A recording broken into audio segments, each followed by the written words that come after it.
আজকে আমরা এলিফ্যান্ট রোডে মূলত আমাদের একটা চলমান ইন্টেরিয়র কাজের প্রজেক্ট প্রদর্শন করতে এসেছি। তো আমাদের চলমান কাজে বর্তমান one planning, TV unit, dressing unit, এখানে হচ্ছে আপনার একটা লিভিং স্পেস এবং কিচেনের কাজ চলতেছে। তো কাজের অগ্রগতি সম্পর্কে আমরা এখন পরিদর্শন করব। তো এখানে প্রথমে ভিতরে আসার পরেই আমরা এখানে একটা ওয়াল প্যানেলিং করবো সুন্দরভাবে, যেখানে ভিতর থেকে কিছু লাইট বের হবে। এখানে লাইট বের হবে এবং এই জায়গাটাতে সোফা এল শেপ করবে। উপরের দিকে লক্ষ্য করলে আমরা দেখবো একটা সিলিং, হাফ সিলিং আমরা ডিজাইন করেছি। যেহেতু বিল্ডিংয়ের ওনার হাফ সিলিংয়ের কথা বলেছিল আমাদের, তাই আমরা হাফ সিলিং করেছি। মাঝখানে এখানে আসার পর আমরা একটা বিম পেয়েছি। তো বিমটা মাঝখানে থাকার কারণে ডিজাইনে যেহেতু আমাদের বাধা সৃষ্টি হচ্ছিল, আমরা বিমটা সুন্দরভাবে ঢেকে দিয়ে ডিজাইন করব। দেন এদিকে আসলে আমরা এখানে ডাইনিং স্পেসের জন্য আমরা এখানে একটা ডিনার ওয়েগন সুন্দরভাবে ডিজাইন করেছি। ডিনার ওয়েগনটাতে মূলত মাঝখানে একটা এখানে আমাদের গ্লাস হবে। দেন আমরা এখানে চলে যাবো কিচেন স্পেস। এটা হচ্ছে এই বাসার কিচেন স্পেস। তো কিচেন স্পেসের কাজ আমরা সবার শেষে করব, যার ফলে এখনও কিছু ডিজাইন করা হয়নি। এবার আমরা মাস্টার বেডে চলে যাব। এটা হচ্ছে বাসার মাস্টার বেডরুম।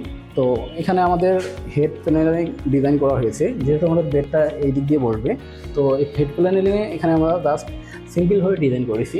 এখানে কিছু আরও ডিজাইন অ্যাড হবে, লুবার অ্যাড হবে। তো এখানে আমরা স্ট্রিপ লাইট বসাবো, যা সুন্দরভাবে আকর্ষণীয় করে তুলবে আমাদের ডিজাইনটিকে। অপোজিট সাইডে এখানে একটা আমরা ফুল হাইট ক্যাবিনেট ডিজাইন করেছি। ফুল হাইট ক্যাবিনেটটাতেও আমরা সিমেবল লাইটিং দিয়ে করবো। এখানে এখনও পাল্লা লাগানোর কাজ বাকি রয়েছে। যেহেতু আমাদের চলমান কাজ, অনেক কাজই এখনও বাকি রয়েছে। এটা একটা আমরা বারান্দা পেয়েছি।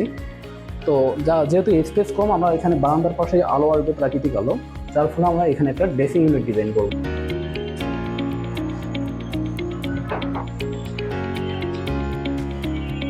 এই বাসায় আমরা দ্বিতীয় রুমে চলে আসলাম। তো এখানে যেহেতু আমাদের একদিকে একটা জানালা এবং অপর ওয়ালটা একটা বিরাট বারান্দায় বাধা পেয়েছে, তো এই জন্য আমরা এখানে মূলত বেডটা এদিক দিয়ে ডিজাইন করব।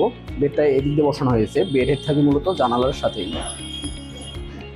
পাশেই একটা আমরা ফুল হাইট ক্যাবিনেট করেছি।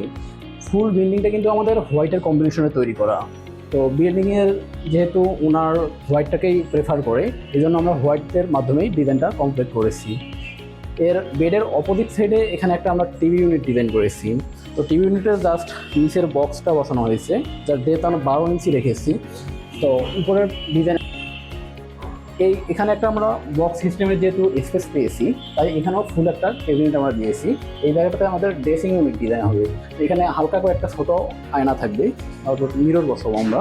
যেহেতু অপোজিট সাইডে একটা আমরা এদিকে বাথরুমের সামনে আবার একটা স্পেস পেয়েছি, এখানে হিউজ স্পেস রয়েছে। এই স্পেসটা যাতে আমাদের ক্ষতি না হয় বা স্পেসটা যাতে বাধাপ্রাপ্ত না হয়, এই জন্য এখানে সেমভাবে আমরা একটা শেলফ তৈরি করেছি, যেটা ওপেন শেলফ হবে। প্লাস এখানেও কিছু আমরা স্ট্রিপ লাইট বসাবো। অপোজিট সাইডে একটা আমরা রাউন্ড মিরর করেছি, এখানে আমরা কিছু লাইটিং দিব, যে লাইটিংয়ের মাধ্যমে মিররটা ফুটে উঠবে। আমরা অপর রুমে চলে যাব।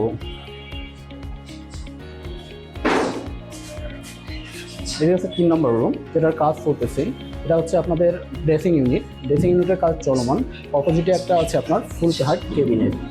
তো এই বেডটা এই রুমের এদিক দিয়ে বসবে। তা আমরা এখানে একটা প্যানেলিংয়ের ব্যবস্থা করেছি, বেড হেড প্যানেলিং। এটাও সিম্পল কাজ, সবটা আমাদের চলমান।